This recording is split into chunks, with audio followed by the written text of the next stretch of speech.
College Football Nerds here a day late, giving y'all our top 10 for this week. We've got crazy obligations this week, but we still want to spend some time talking with y'all. I've got Nerd Josh with me. We're going to get nerdy with y'all. I've got my OG late kick mug here, or whatever cup this is. He changed up all his branding just to sucker y'all into buying more crap. Josh Payne ain't fooling me.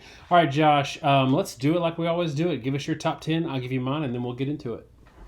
It's a chalice, Daniel. That's a chalice. And he may not call it a chalice, but I've officially rebranded it as a chalice, so you have a chalice. I feel like you got to earn a chalice, and I paid. By the way, I did. I paid for this. He didn't send it to me. I paid for it. Daniel, I'm a lawyer. I don't earn anything. We just pay for it. Top 10 for me this week, after our last 3 weeks of, I feel like, just constant chaos. Number 1 for me is Oregon. Number 2 is Georgia. Number 3 is Texas. 4 is Ohio State. 5 is Clemson.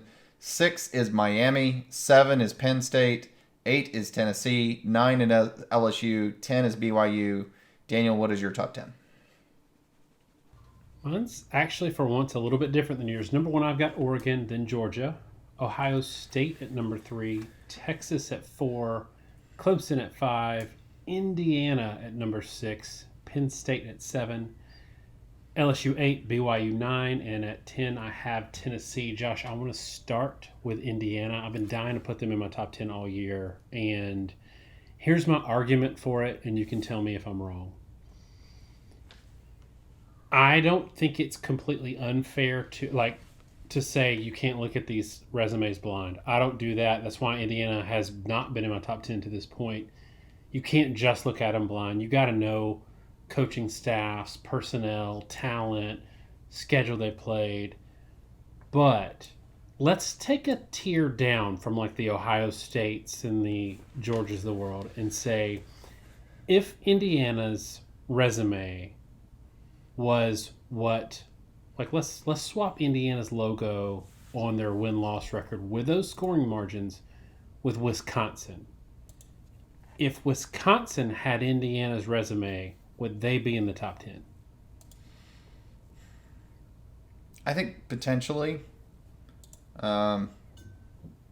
Potentially.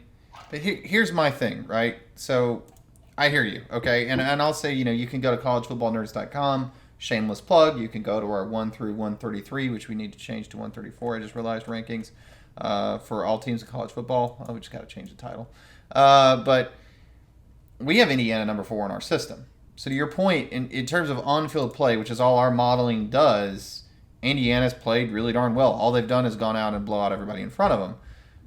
But, and this is a big but, Daniel, like you've got BYU number 9, right? And BYU is undefeated. BYU actually blew out Kansas State. They beat Oklahoma State. They beat SMU. I know a couple of those were close games. I don't know that Indiana has anything even that accomplished. So the problem I have with Indiana, I mean, you say, what would they be if they were Wisconsin or something else? I don't know if they would be a top 10. I mean, Maryland, Northwestern, those are not good teams. Nebraska isn't a good team. Charlotte's not a good team. UCLA, Western Illinois, FIU. I do give them a lot of credit for the way they ran through some teams. Maryland, I guess USC fans may want to argue that Maryland's a good team, though I don't know that you really can right now. I don't know. I mean, do you think they're actually going to beat like Michigan, Ohio State in the year? But I will also say one other problem, and I was determined to be positive this week, and I'm already going to break that promise to a certain extent. Shocking absolutely no one. YOLO, it's my life. The bottom of the Big Ten is really bad. The top of the Big Ten, the upper half of the Big Ten, could play with everybody in the SEC. They are very good. There are a lot of really good teams. It's highly competitive. There are 18 teams in the Big Ten, and those bottom 9 teams are bad.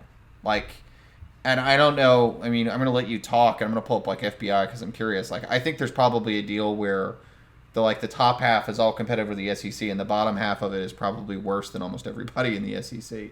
And the problem I have with Indiana is they've almost exclusively played that bottom half and will play that bottom half, and it makes them extremely hard to evaluate. I would go one step further and say that out of the top 3, the Big Ten is pretty bad. I mean, Illinois is number 4 in the Big Ten right now, at least in standings. I know Ohio State is 2-1, so they're kind of tied or down there a little bit. But Ohio State, Penn State, Oregon, Indiana are your top 4. So outside of those, I don't think you have really a good football team at all. I think Michigan's actually quite bad. So yeah, I think Indiana will beat them.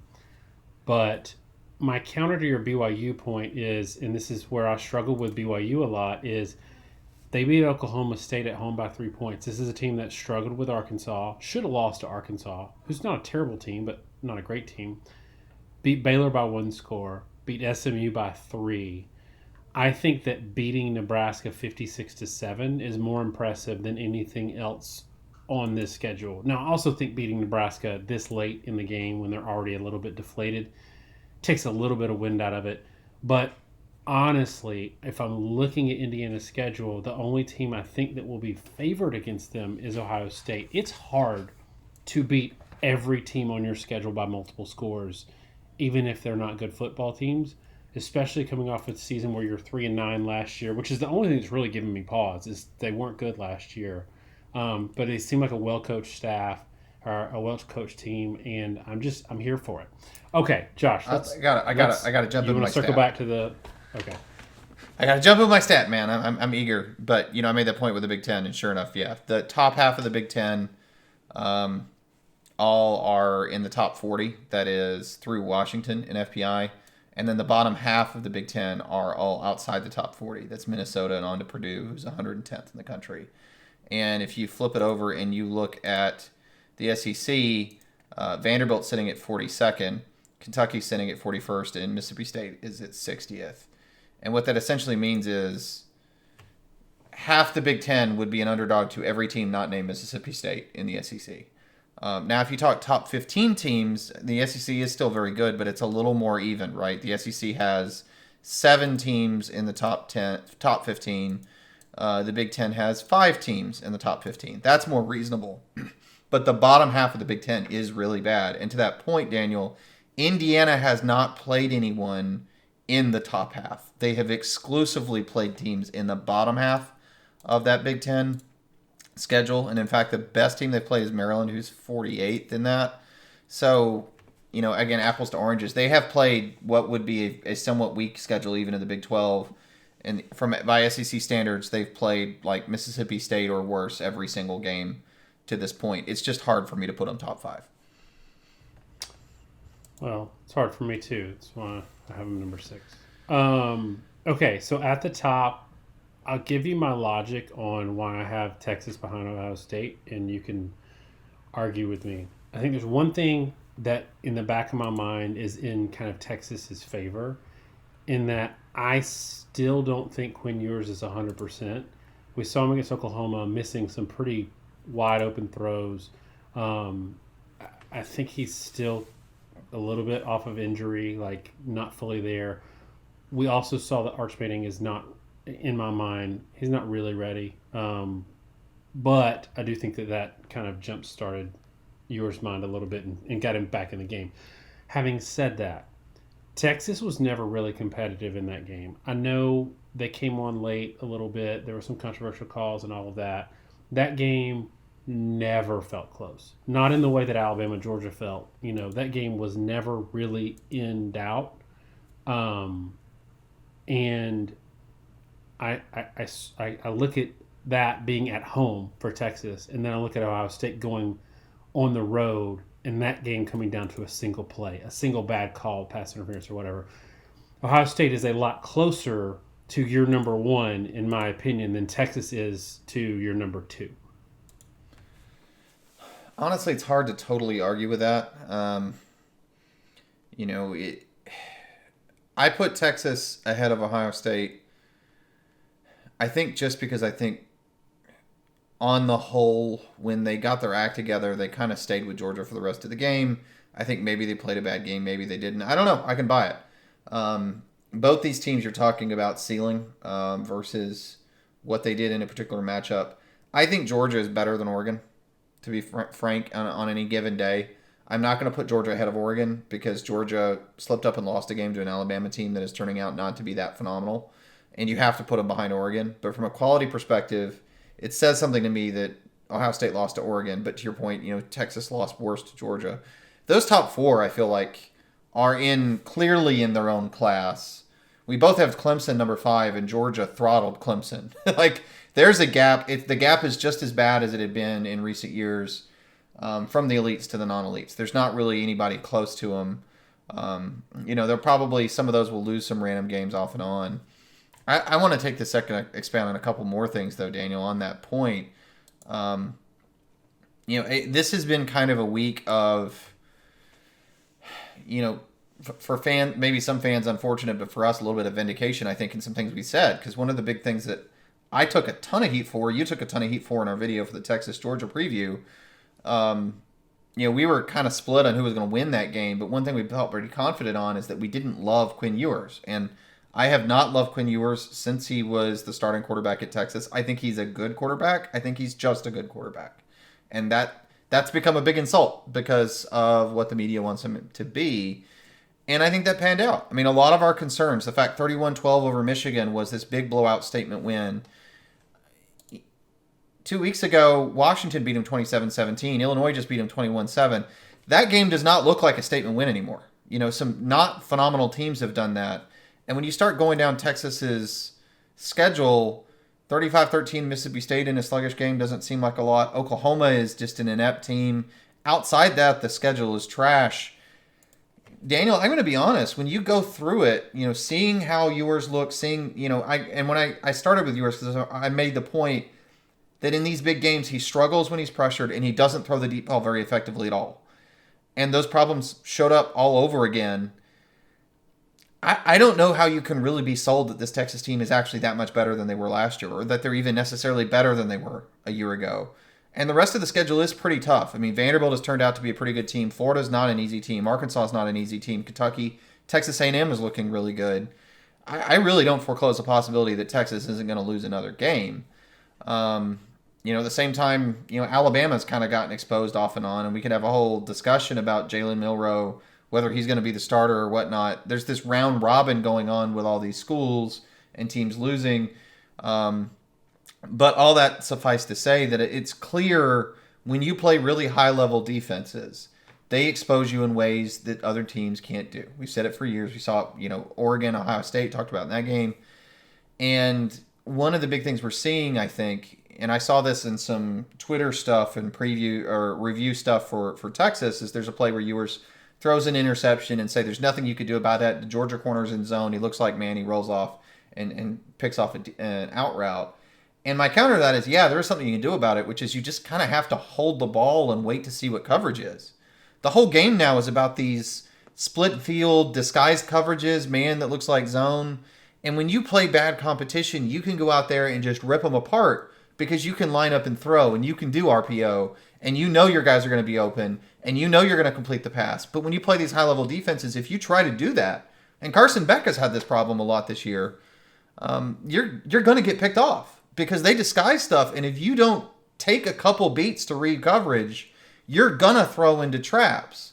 And that means you have to take a couple beats, which means the pressure from the defense is a lot more effective, and the whole thing snowballs. I mean, these defensive schemes from the NFL are being very effective against the single read, RPO, quick strike, gunslinger mentality we've seen in college football over the last 5 to 10 years.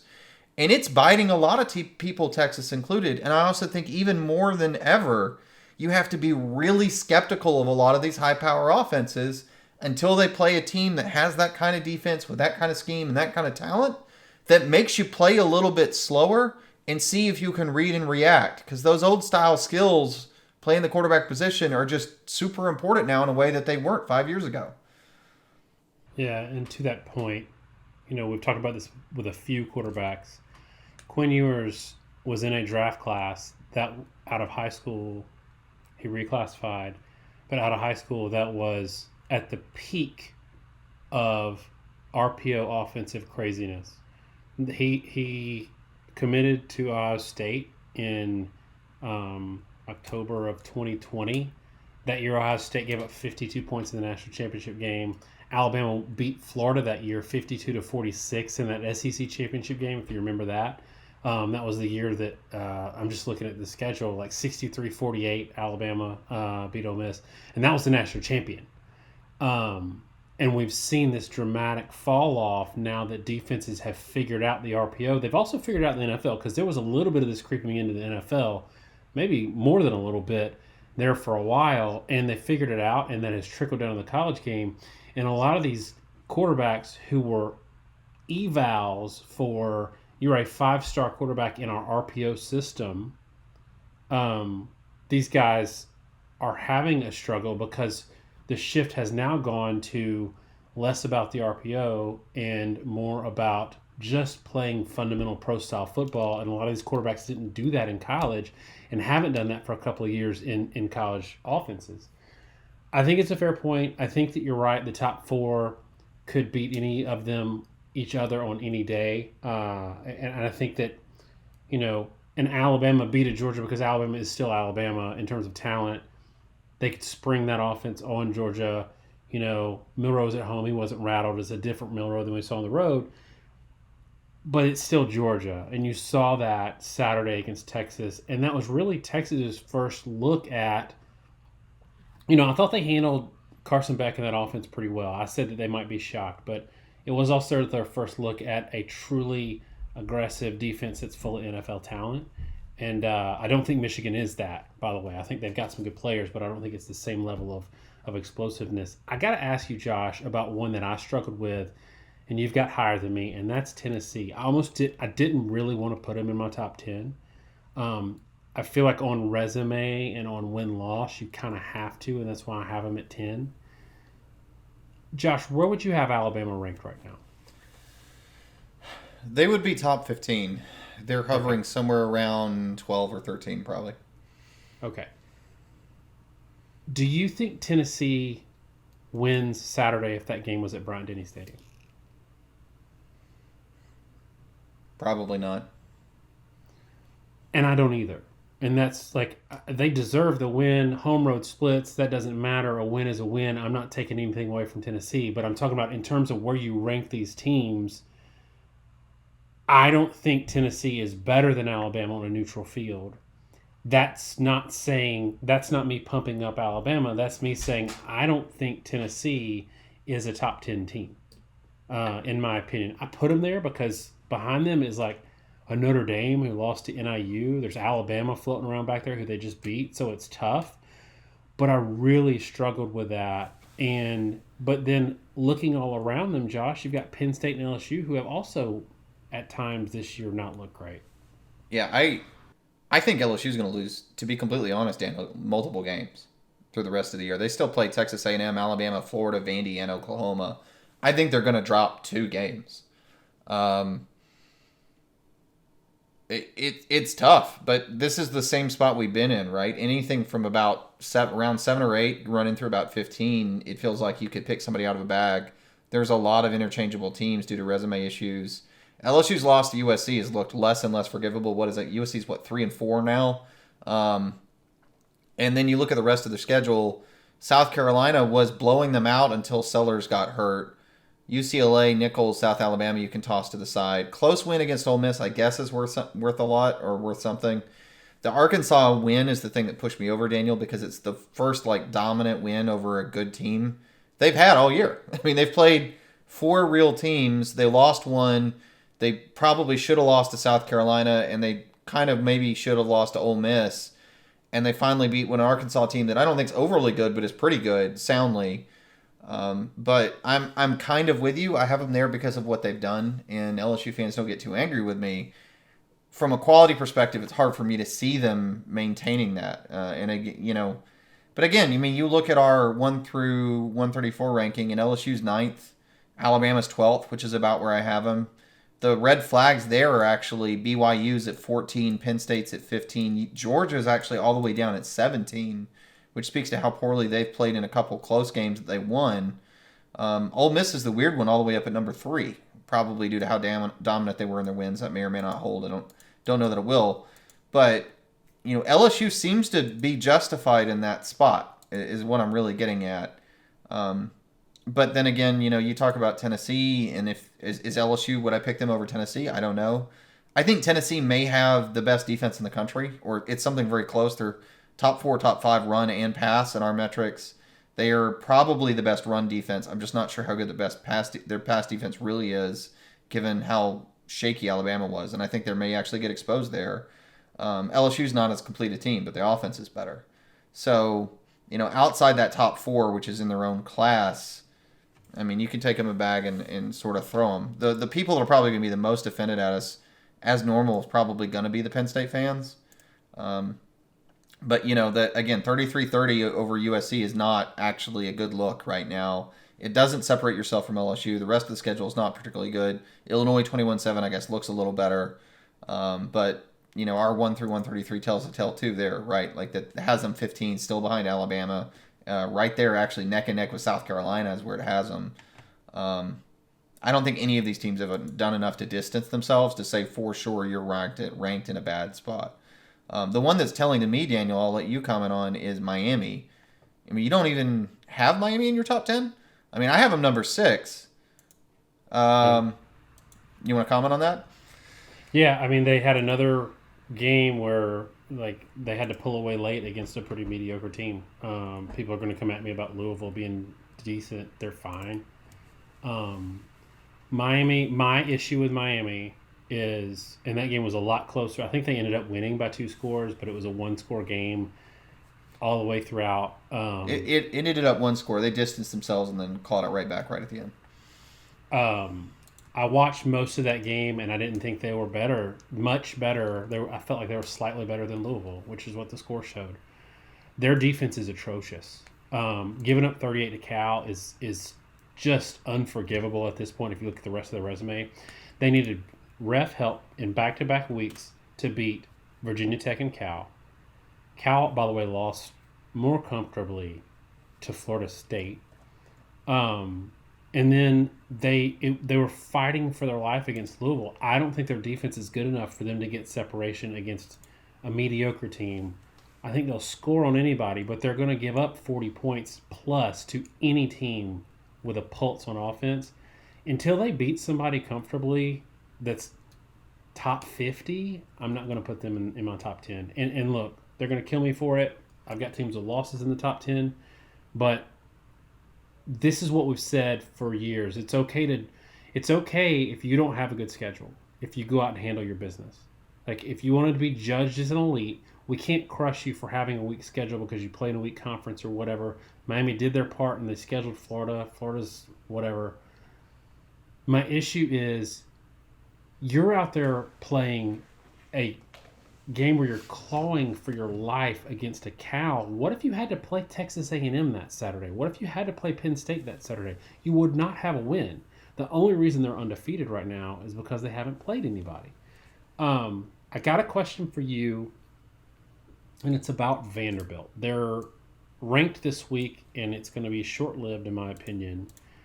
How much do you feel like Vanderbilt, in the same way that Alabama kind of sprung their whole thing on Georgia and it hasn't looked the same since, how much do you feel like, one, Vanderbilt has a known quantity terrible defense, and two, that offense, I'm not going to say it's gimmicky, but I will say that now that they're on everybody's radar as being decent, it's harder to surprise people, and people are more willing to, one, take you seriously, and two, do a proper 1 full week install for you and your wonky triple option offense.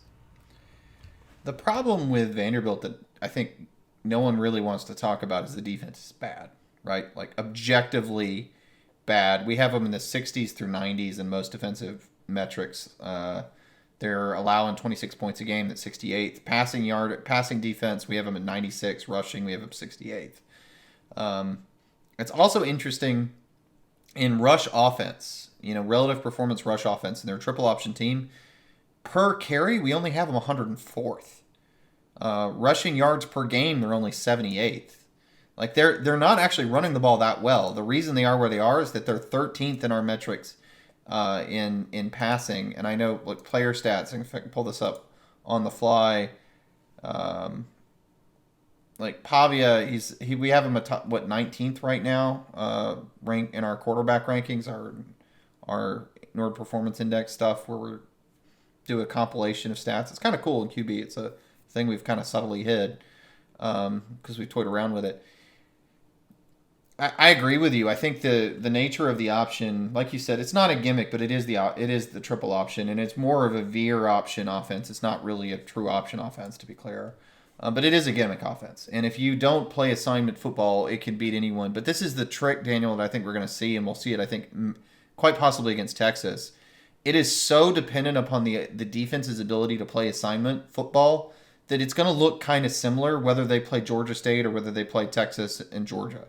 Like, it's going to be a matter of how well you play your assignments and how well you, do you account for the quarterback? Do you account for the pitch man? Do you over pursue? Then do you over pursue against the run and give up something against the pass? The problem, I think, is some of the better defensive lines are going to stone them. And to your point, the word is kind of out there that they are a really good, dangerous offense. Teams are going to be much better prepared for them going forward. They don't have the talent to play at a high level. And this is kind of the biggest indictment, I think, on Alabama, even in that game, is I think what we're going to see from Vanderbilt when they play teams, going through the rest of their schedule like Texas next week, it will not shock me if Texas puts up over 50 points on Vandy. Like their defense is just barely better than it was a year ago, and it was really bad. That's the thing I think that people are missing is the offense is good enough that it's going to score points on teams in a way they haven't. The defense is not that good. But that's another example of a team that's kind of, that offensive scheme is kind of kryptonite to a lot of defensive scheme people are running. And it becomes annoying, and they're going to score points on people. Like we said, I mean, I don't really buy the argument from parity. We've talked about this a bunch, that like NILs and transfers has created this great mishmash of parity in college football in the way it's described. Because, for example, Notre Dame versus Northern Illinois. I mean, Notre Dame has been a really good team since that game. That's one we haven't included in the top 10, and there's a real argument to do so. I really thought about it. 23-13 over Texas A&M looks really good. Louisville they beat. They beat Louisville by as convincingly as Miami did. But that Northern Illinois loss is just inexplicable and horrible. Northern Illinois is a terrible team. But when I say that, Daniel, that really exemplifies something I think that's going on. It's not that they lost to Northern Illinois because Northern Illinois suddenly got transfers and became a good team. Northern Illinois is still a terrible team. They lost to them because something about current schemes and clock changes has caused you to lose to teams that are clearly inferior to you. And I think some of it may be the lack of continuity on these top rosters due to transfer portal, less making other people good, more not making yourself good. But, the whole world of college football, I think, has gotten a lot more volatile. And all these discussions and the amount of like, well, you beat them, but then they beat this other team and they beat, triangle broken comparisons between teams and three-way ties, I think that stuff's going to get even more common, and there's going to be so many more but they lost to Vandy, but they lost to Northern Illinois comments, and I can't put my finger on it, but it's definitely something that permeates this whole top 10 discussion. All right, that's it for us. This is a longer top 10, but it's really more, we like to do these because it just gets you caught up on some of the nerdy stuff of college football, and we like talking about it. So it's our show. We'll go as long as we want. Let us know in the comments what you think about Vanderbilt. Personally, I think that they are going to possibly lose out and miss out on a bowl. The rest of their schedule is brutal. They might be Auburn, might not, but I don't see them winning the rest of them. But let me know. What do you think about the rest of their schedule and whether or not they are a legitimately good team, and would you have them ranked? Thanks so much, y'all. Have a great week, and God bless.